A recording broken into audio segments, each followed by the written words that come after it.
To get started, remove the coupling closest to the damaged end first. To do this, simply remove the bolts using the Allen wrench. Set the collars and bolts aside in a safe place for use during reassembly.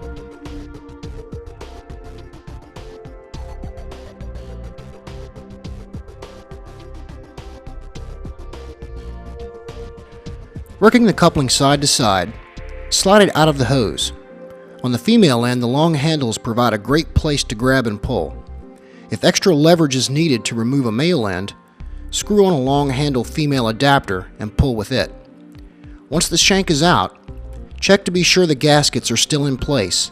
There should be 2 gaskets and a separate groove for each. Survey the hose and locate the second rib behind the damaged area.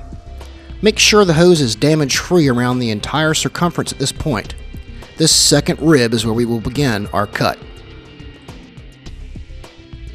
Making a square cut on the hose is essential to a good seal. To do this, start your cut on top of the selected rib. Once you are through the rib, the cutting gets easier and faster. Just be sure to keep your blade straight during the entire cut. Starting between the ribs will make a perfectly square end impossible. Now that we have fresh material to couple, let's go to the factory and get a look at how the pros do it.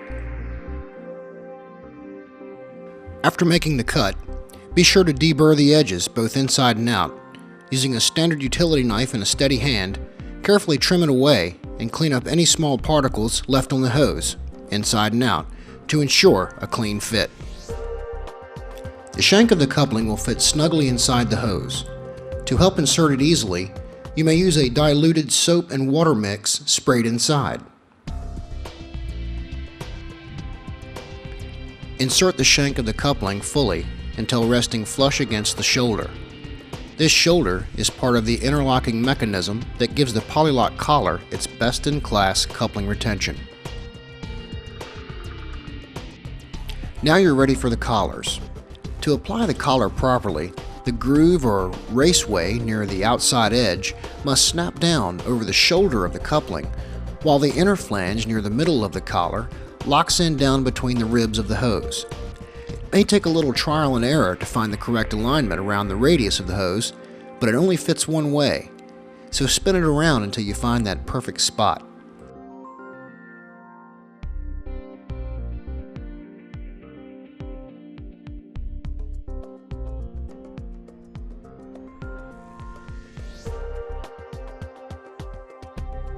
Once the collars are on and properly aligned, drop the bolts in and get the nuts started.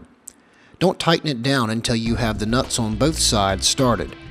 It helps to get the second nut started by squeezing the 2 collar ends together with pliers or vice clamps like we use in the factory. This makes the process faster and easier, but it is not necessary.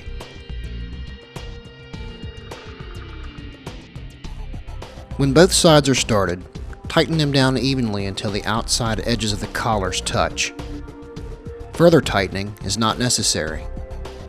Then give the swivel a spin to ensure there is no binding caused by misalignment.